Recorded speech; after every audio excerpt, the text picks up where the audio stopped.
So in this video we'll study CVS Pharmacology, and this time we'll study vasodilators. So this is again for personal reference, but if anyone watches it, you can like it if you like. So we'll study about vasodilators.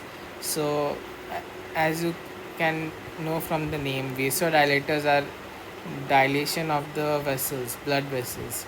So they directly dilate the blood vessels. So there are there are three types. There are some which are mainly artery dilators, there are some which are mainly vein dilators, and there are combined which will dilate both the artery and the veins. So the artery dilators are potassium channel openers like minoxidil, dioxide, hydralazine and nicorandil. They open the potassium channel, which will cause hyperpolarization, and that hyperpolarization will lead to the relaxation of blood vessels, and with the relaxation of the smooth muscle of the blood vessels will lead to the dilation of the artery. And so the potassium channel openers are the artery dilators, the vein dilators are the nitrates, and the combined artery and vein dilators are nitroprusides. So nitrates and nitroprusides are nitric oxide donors, and uh, other classes of drug that do the relaxation of blood vessels are calcium channel blockers, which are also artery dilators, and phenoldiazepam, which is a D1 agonist, which is also an artery dilator. Nitric oxide donors can also be used in ACE inhibit can ACE inhibitors are also nitric oxide donors. Alpha blockers like phentolamine are also nitric oxide donors, and loop and thiazide diuretics are also nitric oxide donors. So what are the common side effects of vasodilators? So the side effects of vasodilators can be remembered by using FORR.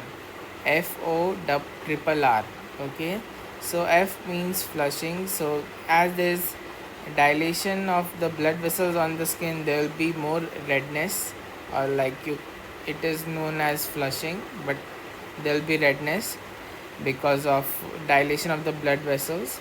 There will be edema, there will be hypotension or reduction in blood pressure, there will be reflex tachycardia, and there will be renin release.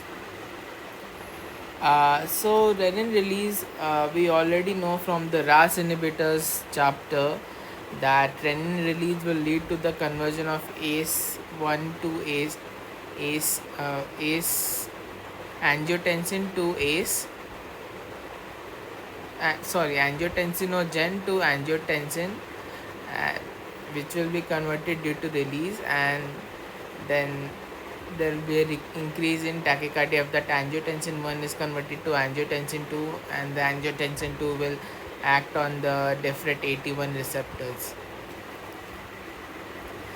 There will be reflex tachycardia with vasodilators, and reflex tachycardia is also seen in calcium channel blockers of the DHP type, so that is dipines. And those calcium channel blockers, they also have a vasodilatory effect, and they mainly act on the artery vessels, as we read in the previous video. So now let's study about artery dilators. So artery dilators, as we read, are potassium channel openers. So in these, the drugs are minoxidil, dioxazide, hydralazine, and there was one more drug which is nicorandil. So let's study about minoxidil, diazoxide and hydralazine. So minoxidil is a prodrug, and it goes under phase 2 reaction in the liver, and it converts into the active form, which is minoxidil sulfate. It is a cutaneous vasodilator, and it will lead to hair growth. That's why minoxidil is used for treatment of hair loss. So for treatment of hair loss, like for alopecia, you can use topical minoxidil, which is 2 to 5%, and it is combined with finasteride and dutasteride, which are 5-alpha reductase inhibitors, uh, and minoxidil inhibits testosterone conversion to DHT. So, what is the side effect? If you take oral minoxidil, the side effect is there will be hirsus- hirsutism in females. So, there will be growth of excess hair, facial hair in females. Now let's study about diazoxide. So it is also an potassium channel opener, and it opens the potassium channel on the beta cell of pancreas. So the beta cell of pancreas will have the potassium channels open, so there will be hyperpolarization, and that hyperpolarization will inhibit the secretion of the insulin. So the diazoxide can be used as a treatment for insulinoma, and the side effect of this will be hyperglycemia. And diazoxide is contraindicated for use in diabetes mellitus, because side effect is of course hyperglycemia, because there will be a inhibition in release of insulin, which will not lead to glucose being efficiently absorbed into the body, and it will lead to more glucose being present in the bloodstream, and that's why it is contraindicated in diabetes mellitus, because already the insulin levels in diabetes mellitus are low, or because the cells have less sensitivity, and if even the insulin levels fall, the sensitivity will fall even further. So that's why it's contraindicated in diabetes mellitus. And hydralazine is also potassium channel opener. It is an antioxidant, and it is also a nitric oxide donor. So it can be used in the treatment of hypertension and heart failure. And hydralazine has a cardioprotective effect due to its antioxidant properties. And its side effect is like the other SHIP drugs. So SHIP is sulfonamide, hydralazine, isoniazid, and procanamide. So these drugs have the side effect of drug-induced lupus erythematosus, because when it undergoes acetylation, it will produce symptoms similar to lupus erythematosus. So it is called drug-induced lupus erythematosus. And nicorandil is also another artery dilator, and it is also potassium channel opener, and it is used in the treatment of angina. So now what are the nitric oxide donors? So endothelial cells of the body, they produce nitric oxide, which is also called EDRF, which is endothelial derived relaxing factor. The nitric oxide that produced goes to the smooth muscle cells of the blood vessels, and they produce relaxation of the blood vessels, because they relax the smooth muscles, so there will be vasodilation of the blood vessels. The nitric oxide activates soluble guanyl cyclase in the smooth muscle cells, which leads to an increase in cyclic GMP. So this cyclic GMP increase will lead to vasodilation. This vasodilation, it activates the myosin light chain phosphatase, and activates the myosin light chain phosphatase.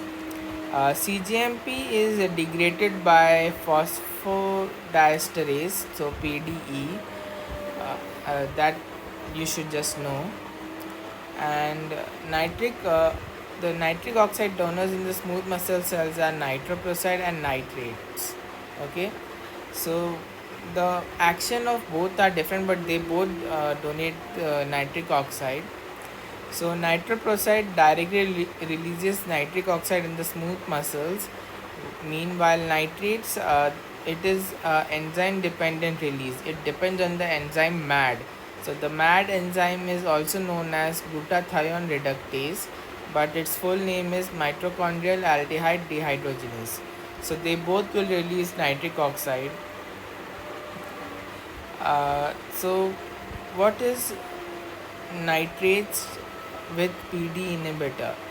First of all, we should know nitrates are never used together with PDE inhibitors, phosphodiesterase inhibitors. Like it is contraindicated. Nitrates are generally used for treatment in angina and myocardial infarction, and they should never be used with PD5 inhibitors like sildenafil and tadalafil. PD inhibitors like sildenafil and tadalafil. Sildenafil is phosphodiesterase 5 inhibitor, and these should never be used with nitrates. Sildenafil and tadalafil are the drug of choice for impotence. So let's see how they act. So nitrates, they act by increasing the nitric oxide levels, which will increase the levels of cyclic GMP or CGMP, which will cause vasodilation. Phosphodiesterase inhibitors, they inhibit the degradation of CGMP, so which will lead to increase in the levels of CGMP, and it will also lead to vasodilation. So now, why nitrates and PD inhibitors should not be used together?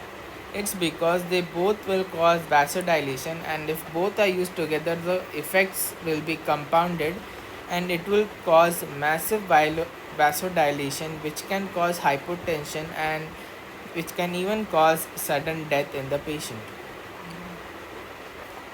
So there should be a gap between the usage of nitrates and phosphodiesterase inhibitors when both have to be administered.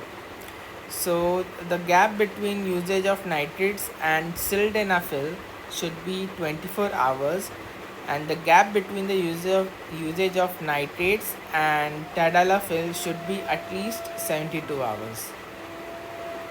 So let's compare nitroprusside and nitrates. So nitroprusside is a direct nitric oxide donor, and nitrate is an enzyme dependent nitric oxide donor. So as we saw, it depends on the enzyme MAD, which is mitochondrial aldehyde dehydrogenase enzyme, and the enzyme is present in the veins only.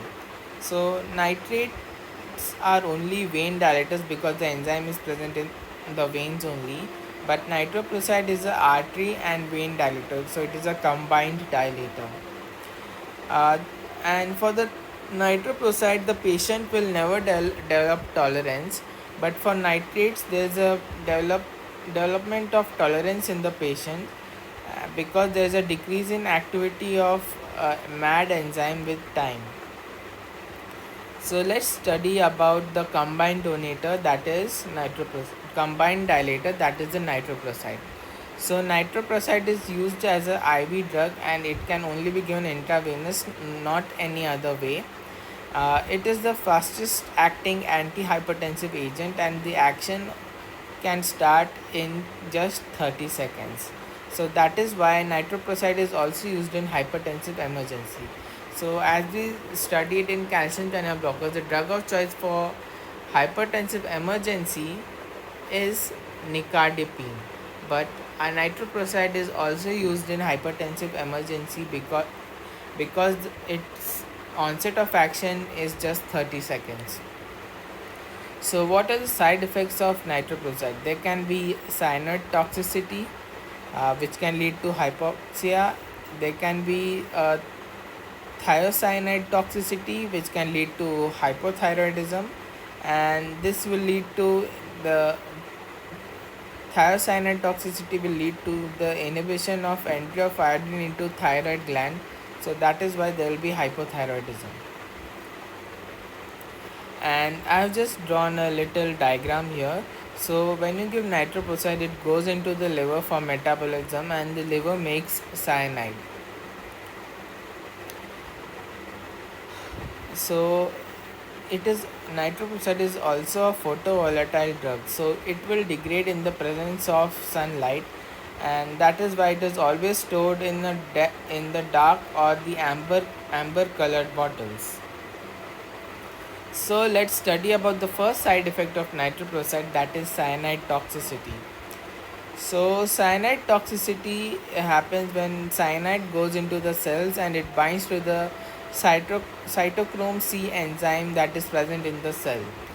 Uh, so cytochrome C enzyme is part of the electron transport chain, and it is responsible for utilizing oxygen and making the currency of energy, that is ATP. So it it will bind to cytochrome C, so which means it will inhibit cytochrome C, and it will lead to histotoxic hypoxia. So the treatment for cyanide toxicity is hydroxycobalamin, which is vitamin B12, and it will be given via the intravenous route because we want a fast onset of action in because this is a case of toxicity. Uh, so hydrocobalamine or vitamin B12, it contains cobalt, which will chelate and inactivate cyanide poisoning by chelating and producing cyanocobalamin. Uh, nitrites uh, Nitrates can also be given for treatment, which intravenously. So intravenous sodium nitrate or inhalation amyl nitrite can be given. These are direct nitric oxide donors, and they will convert hemoglobin into methemoglobin, which will bind to cyanide and form cyanomethhemoglobin. Sodium thiosulfate can also be used for the treatment of cyanide toxicity. Sodium thiosulfate works by excreting the cyanide byproducts into the urine. So there will be never a buildup of cyanide as the cyanide is excreted in the urine. So uh, HNS drugs, or the hydroxycobalamin nitrate and sodium thiosulfate, which is also known as HNS. HNS drugs are available in a kit that is called cyanide kit to treat cyanide poisoning or cyanide toxicity. So this was also again a small topic, and this was CVS Pharmacology Vasodilators, and we studied about artery dilators, vein dilators, and combined dilators. So we saw potassium channel openers, nitrates, and nitroprusside. We studied about cyanide poisoning and how to treat them. So this is just for my own reference, but I would be really thankful if it also helps someone else who is currently studying medicine or even preparing for an exam like NEET PG or FMG. So, thank you.